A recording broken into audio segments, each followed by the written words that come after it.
Hello and welcome back to my RC channel. I'm Andy RC and today I'm going to be taking a look at the LDARC Tiny GT7 and GT8. Now I'm going to be reviewing these guys both at the same time because they are a very similar model. In fact, there's only a couple of changes. The first one being the size of the frame. So the GT7 is a 75mm frame and the GT8 is a 87.6mm frame. The motors on the GT7 are a 803 9000 kV motor and the propellers are a 1535, and then on the GT8 the motors are a 804 and those ones are 7500 kV. Other than that, the F3 flight controller is the same. It's using the 16-channel VTX, and even the battery size is the same. So if I just take that out, we've got 380 milliamp, and it is a 2S model, and you can also see the receiver there as well. It comes with various receiver options. So you get the nice lunchbox that I like with LDARC, and you can see this is the AC900 version, so the FR Sky version. I also believe that it will bind to a Futaba protocol as well, but sadly it's only the FCC version, so it's a D16 receiver, but if you have a EU LBT transmitter, then, well, I guess you can still get one of these because you could get the no RX version and sort it out yourself. But you're probably thinking, why should I get one of these at all? There are so many better models out there with superior features, and I think there is something really good about these. You see, I predicted that in the winter we will get a lot of tiny whoops, but what I did not predict is that we would get these crazy powerful 2S tiny whoops. And usually the winter and tiny whoops is a good thing in the UK because it's too cold to fly outside, and they release a load of these things, and it is great content for the channel. However, these 2S power whoops, they are too powerful for the shoeboxes that we live in the UK. Now I know in other countries they have mansion-sized houses and these are absolutely fine, but in the UK I'm having to do the reviews for these outdoors, poor me. And yeah, of course you can bridge one of these connectors and fly it as a 1S, but the other issue that I have with these power whoops is that they are a little bit bigger.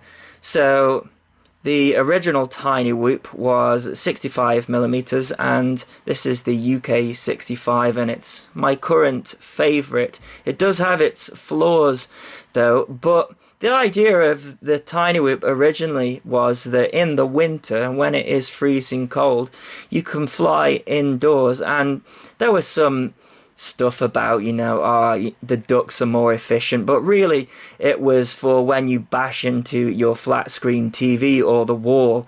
And before tiny whoops existed, you didn't have these protectors. You get slashes on the wall, and you know, you would scratch your flat screen telly and things like that, you know. So I'm really glad that the tiny whoop came out, and I predicted that there would be loads of them, and I assumed they would all be brushless, and they are. Now I have a bit of a problem with the way that they are implementing these 2S whoops, and actually the 1S whoop as well, and it is the kV that they are using and also the batteries. So this is the UK 65, and if you take a look at the battery here. They say that you can charge it to a high volt. In fact, it came with a charger that charges it to a high volt. And I do that for the reviews, but when I'm flying myself, I don't charge them to a high volt. And that is because you'll probably get about 6 cycles before they go all squishy and the battery is destroyed. And that is because when you plug this in and go up on the throttle, the battery instantly sags below, 3.3 volts, which is the point that you should be landing at. And that is the same with the Modular 7. As much as I like it and I have found a use for it, I've joined a sports hall and it's fantastic in there. You plug it in and the on-screen display says 8 volts. You go up on the throttle, and because we've got, 16,000 kV motors, it instantly drops to 6 volts, and you should be landing at that. And that is going to be doing some damage to these batteries. In fact, I've got a happy model battery here and it's all squishy as well. And the reason for that is these high kV motors and high power is just destroying these tiny batteries. So LDARC have done something different than everybody else, and they have drastically lowered the kV of the motors, which does mean that they don't have more power, but it means that they are nice to fly indoors, and they are using a 2S battery, so you don't get the sag. It's exactly the same argument for going 6S in the 5-inch world. It's the battery sag and also, the number of cycles that you can get through the battery.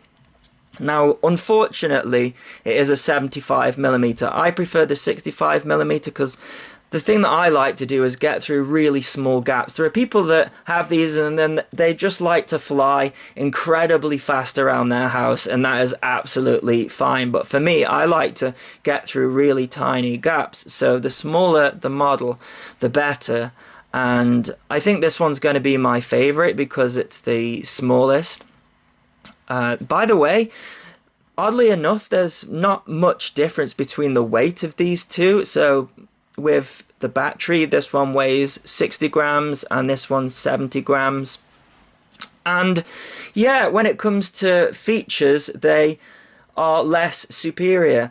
We don't have smart audio, and we have an on-screen display, but it's not built into the flight controller, and I think I know why that is, because when you plug the USB into Betaflight, they've got it set up as 4K, and its CPU load is about 83%, so right on the limit. So I think they've had to separate the on-screen display, and you can change the on-screen display, but actually there's not a lot that you can change, and you might as well just leave it. But if you are interested, you might not be able to see it. There's a little button on the top there, and the way that you get into the on-screen display menu is you hold the button down and then power on the battery, and then you'll be able to change things, but you can't change very many things, so I've just left it standard. And then when you plug the battery in without pressing the button, this then changes the channels. And I know a lot of people don't like the LDARC King Kong VTXs, but it uses this light system here to tell you what channel that you're on. It's only 16 channels, and they both came on Fat Shark 1. There's an LED under there somewhere, and yeah, it flashes in a particular sequence. There's a couple of other downsides to these guys as well. The VTX antenna is just a copper wire. It does seem to be shielded further down, but the more bends they get in there, the more chances we have of it breaking. Also, I found as well that when the copter is facing you, then this canopy here actually gets in the way of it and you get some breakup. You can't change the camera angle. Of course you could take it apart and modify it, but out of the box you can't change the camera angle. That's a good thing for me though, because I like to fly slow indoors.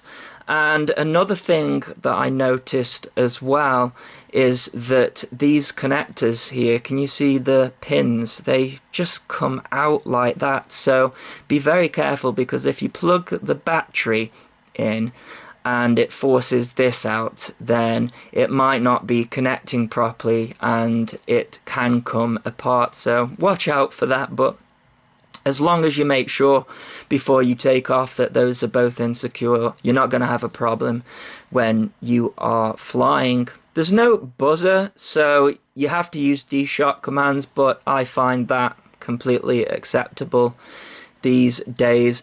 One thing that is just superb about this is how strong these things are. I'd be very surprised to see these break. I mean, I'm sure, you know, if you flew it hard enough into something, it would. I wish they were black though, because when the camera is pointing towards the ducts and they are white, what it will do is it will adjust the exposure value to the white here, and yeah, it can be quite distracting. It's not too bad, it's, you know, it's just a really small thing. I noticed on the GT8 as well, we've got a extra little bit at the front there as well for extra protection, and I really like how the USB connects as well, which is up the front.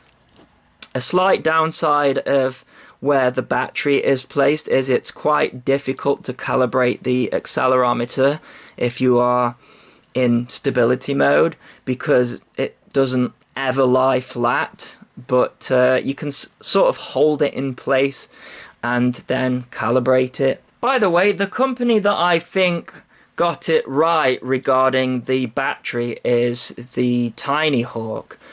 And what they did is they went 1S, I believe there's a 2S version coming out though, and they had a larger capacity battery, and that means that its C rating of 80 to 160 C, it probably isn't that, but what that means is it's going to have less sag just because it's a bigger battery.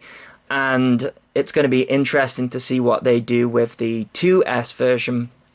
But when you plug this one in and fly it, it never drops below 3 volts.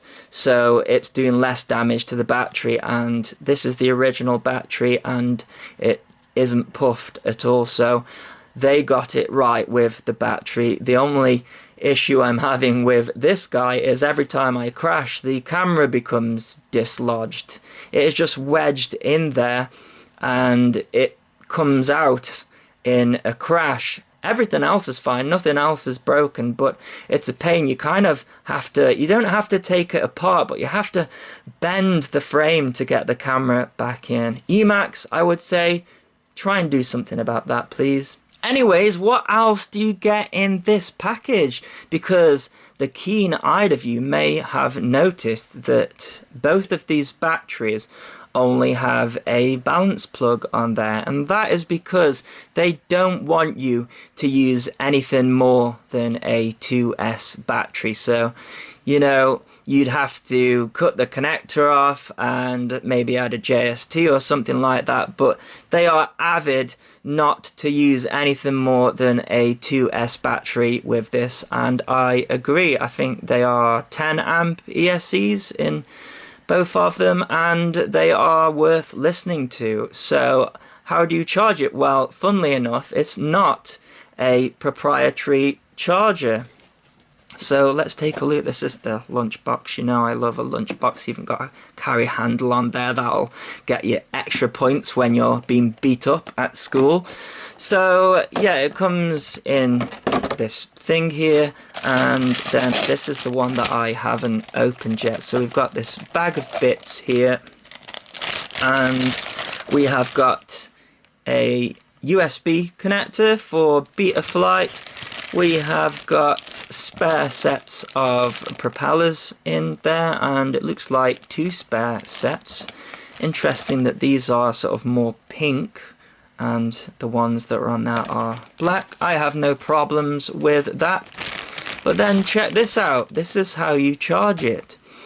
They have made an adapter, so this plugs into the battery, wherever that has gone. There we go. So it plugs into the battery, and then you can plug that into any hobby charger. There's your balance lead, there's your JST connector. And yeah, it's clear to me that they just don't want you to use anything more than a 2S battery, which is fine. Of course, if you do want to get more batteries, then you are restricted to this size, but I'm sure they will have it as a spare part. It fits in there quite nice. So what else do we have in here? Looks like we've got a load of spare screws, which is nice. And then we've got the manual, which is the same for the GT7 and the GT8, but yeah, it's quite extensive actually. And it shows you the flight controller if you want to add your own receiver and stuff like that. Various bits of setup in there. And then we have got, is this the channel chart that is like separate? Yeah, so, oh no, this is actually for the receiver. Interesting. So yeah, showing things like failsafe and how to bind and stuff like that. And then bunch of stickers. I'm not a sticker person, but if you are, then have at it. They give you loads of stuff. So let's get and see how these things fly. Okay, let's try a quick line of sight with these two, starting off with the GT7. This really is just to show the power difference, and of course it is raining, so I probably shouldn't be doing this, but let's go for it with the punch.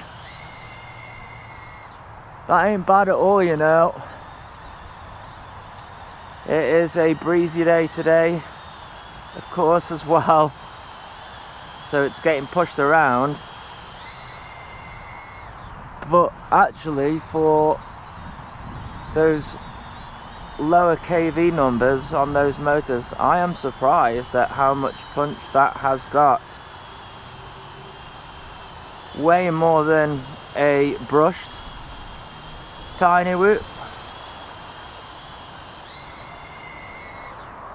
And I would say probably more than a 1S brushless TINYGT as well.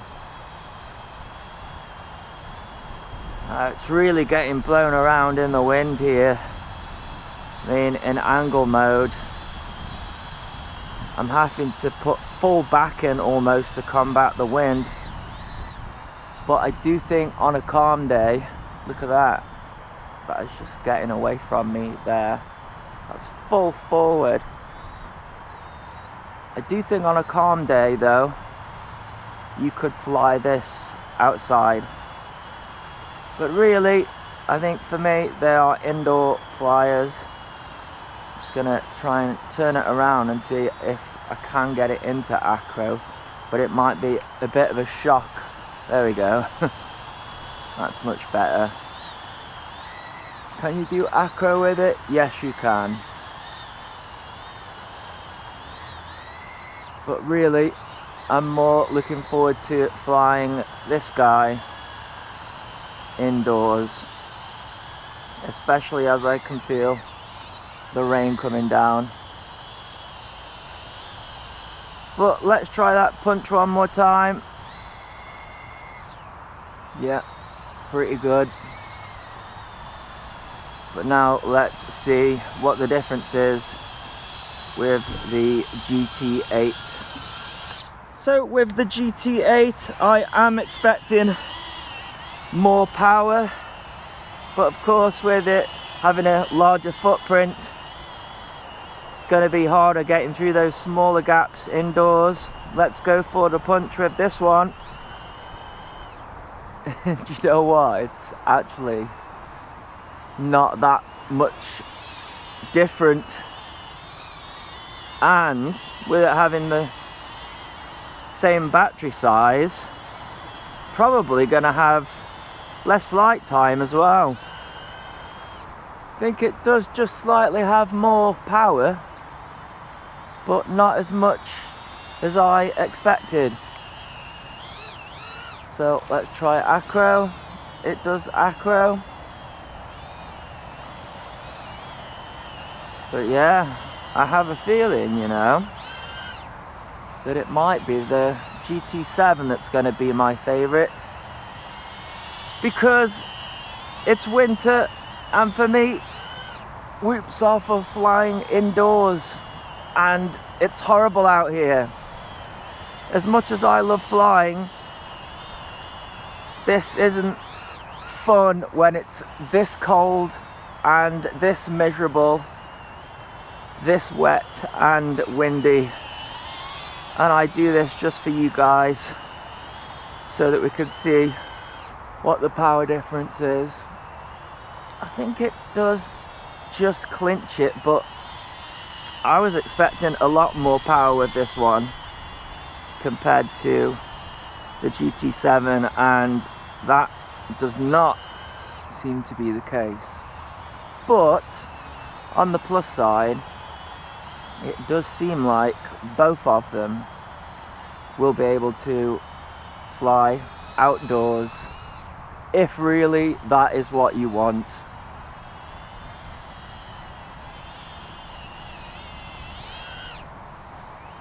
And I was saying that it's miserable out here, but I still want to keep on flying it.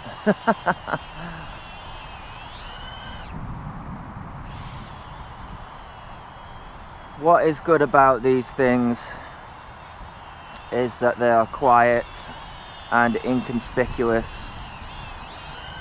And with all the stuff that's going on in this country at the moment, this is probably the smallest thing, or should I say the largest thing, that I'd want to be flying at the moment.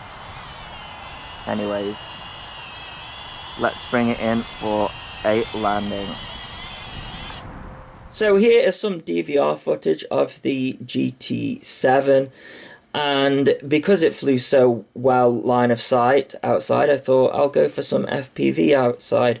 And I'm always banging on about how these heavy ducts affect the flight controller and make them fly terribly, and I put this one into a dive, and guess what? No problems whatsoever. So I'm not sure what's going on there. I don't know, maybe it's model specific, because the ducts on this one are really thick.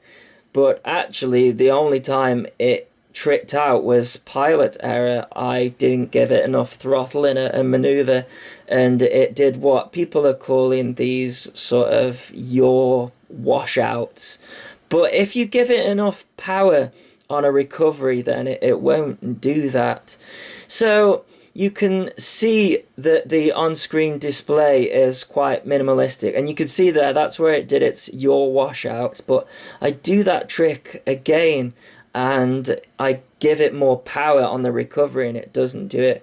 Yeah, it only gives you that average cell voltage, and we've got a couple of lines across the screen there, and it makes the on-screen display wobble a little bit. Now, I didn't notice that while I was flying, but I can see it here on the DVR. But, you know, it's not bothering me too much. You can see what I mean about the ducts being white. They are very present in the picture, I find. And, yeah, I mean, it's dull here anyways, and the sky is white, so it doesn't really matter. But I imagine if it was a brighter day, then it would focus on those ducts and maybe make the picture as a whole darker. But, you know, that's just guesswork. So we've got a timer in the bottom right there, but that's on time, it's not flight time. And you can see it says LDARC on the left. You can customize that as well. I don't like the fact that it's the average cell voltage. You see we're getting a little warning there as well. I prefer to have the full voltage. You know, this is 2S, so you know it should be, you know, 6-7 volts or whatever. But there you go, you know, I see a lot of people using average cell voltage and they seem to like it. But I don't think you can change that. I tried, and yeah, I couldn't see where you could change that, so stuck at that. And I thought the warning came a little bit too early as well. But this thing is just so stable. It's a breezy day, and you know, it's not a 65mm model, but I could still get through that gap in the tree. And I came in for a landing because it was giving me the warning there. So this is the GT8, and you'll notice that we've got more ducts in shot straight away because it has that extra part at the front there. But I didn't notice any more power, and did you see that there? There was a warning straight away, which I didn't get with the GT7, which suggests that this one is drawing more amps. But interestingly, the flight times were about the same with both of them. And as you can see, this one as well, I can't trick it out. I'm throwing all of my moves at it. But again, you can see the on-screen display wobbling there, and it did start to rain in this flight, unfortunately. But yeah, I'm leaning towards the GT7 just because, you know, it seems to draw less amps. And even though I did actually get a longer flight time with this one, I think it went up to 4 minutes, but that's because I landed too early with the GT7. That warning that comes up, I think it comes up too early. But importantly, what you will see is that the battery voltage never drops below 3 volts, or it drops below 3.3 volts, but it's going to be doing less damage to the battery in general than what the Modular 7 is doing and the Beta 65 or whatever. So I think your battery is going to last longer. It's a 50C battery, I think. But yeah, I think I'd go with the GT7. They both perform exactly the same. I think, you know, the 10-gram weight increase, but then the kV decrease on this one with the bigger props, I think all that has done is just made it the same power-wise, you know. But yeah, check this out, doing loops and all sorts of stuff, having lots of fun outside. We've got that warning going off there, which is quite annoying, but check that out. We have an inverted yaw spin. Now, it did pitch backwards there, but that, again, is just because I didn't give it enough throttle on the recovery, and if you do that, then you have no problems. You can see I can put it into a dive and it's not pitching backwards. That's the key with these things, is because they're slightly underpowered. Same with the Modular 7 as well, really, and you know, all of these other whoops, is that it's the recovery that is causing these issues, and you really need to blast full throttle to get out of these maneuvers, and I didn't quite do that. So I mean, there are some models that just won't do it, like the Beta 65. No matter what I did, that thing would pitch backwards and forwards. And the same with that diatone model as well. Was it the 239, the stock tune with that? There was just no helping that one whatsoever. But interestingly, you know, this being a slightly bigger model, I did find that because it wasn't so sensitive on the throttle, I could still get through really tiny gaps. And you can see we're coming up to 4 minutes there, and actually took off, you know, pretty soon. So yeah, 4-minute flight time with this one. Anyways, I'm going to come in for a landing and we'll see how these things perform indoors. So we are starting off with the GT7, and it looks a little bit wobbly at first, and that is because I'm just getting used to it. It still does have more power than a 1S brushed or brushless TINYGT, so yeah, it looks like I'm being a bit clumsy bashing into things, but these two models here, they really do fly very similar. So I flew this one first and then the GT8 afterwards, and it actually looks like the GT8 flies a little bit nicer, but it's not. It's just me getting used to the throttle because, you know, there is still a little bit more power. So as you can see, I'm able to get around the house. When I was doing range testing outside, the video signal started breaking up at around about 120 meters, but that is going to be fine for getting around these smaller houses in the UK, and I'm sure the bigger ones elsewhere as well, you know, unless your house is 120 meters across, then you might struggle and have lots of walls and things. So this is me being a bit clumsy. I'm trying to get behind the symbols and get through the gap. And yeah, I'm just struggling a little bit on the throttle. I've mentioned this before, that I use a ratchet, so it's kind of like one click is lifting up and then a down click lifts down. Now, many people have made videos on how to do throttle curves and how to limit your throttle and all sorts of stuff like that. That's not really needed with this one. It was just me getting used to it. And what's this we have got on the kitchen side here?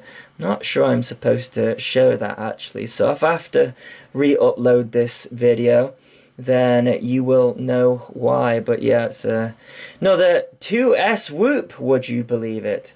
But yeah, flying around the house now, and as you can see, getting a little bit smoother, absolutely loving it. And this is the room with all of the gaps and stuff, and this is where I start to get a bit more comfy with the throttle and take a few more risks, and it is just so much fun.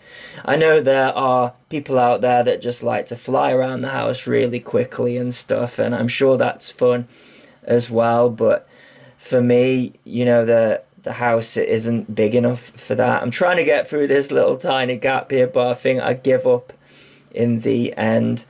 But when I fly the GT8, I actually managed to get through more gaps, not because it flies any different, just because it was technically just the second flight of this, and I went through the symbols the opposite way there.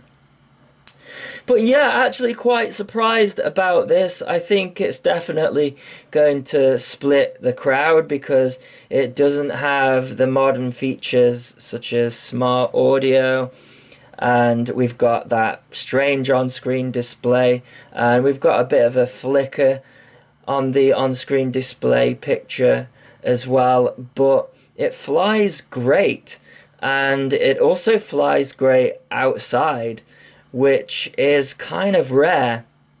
I like what they've done with the KV and with the battery, so we don't get the battery sag, and our battery should last longer. Check this out, going through this really tiny gap here. I'm getting the warning here, and so I'm gonna go back down the stairs and I'm gonna land it, and then we will try the GT8. But yeah, I think I can recommend these. You know, if you fly on your own, you don't need the smart audio, do you? And you know, the on-screen display works. It tells you everything you need to know. We're on board now with the GT8, and it looks smoother already, doesn't it? And yeah, another shot of that model there. Oh, don't get too close. No, I think it's fine. I think it's fine to say what that model is, but yeah, that's going to be coming up. Another 2S whoop. I always love looking in the mirror. It's always quite bizarre, I find, when you've got goggles on. Always reminds you that, you know, you're in this little craft. And yeah, just going all around the house again just to make sure that there are no differences between the VTXs, and they seem to be identical, you know, the amount of breakup and stuff like that, exactly the same. And yeah, you know, I know I've already said it, but I think I go with the GT7 just because of its smaller footprint.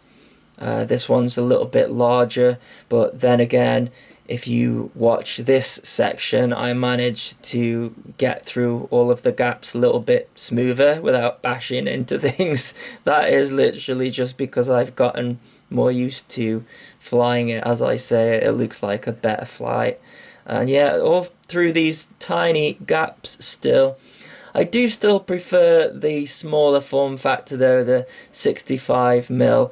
I'd love them to come out with a lower KV of that size and use a bigger battery, perhaps. I don't know if that's possible, just so that we don't get the batteries ruined after a couple of flights. Maybe that's something that is possible. But yeah, check that out. That is a really tiny gap, and still managed to get through it there. And yeah, just having a lot of fun with it. So yeah, I mean, let me know what you think in the comments. Do you think, you know, they made a mistake by not including things like smart audio? It always seems that LDARC and King Kong are sort of a little bit behind with that. It took them ages before they had an on-screen display on a copter, and then they released that 5-inch recently, and that was fantastic. It had all of the modern stuff, but it seems when it comes to tiny whoops that they are just a little bit behind.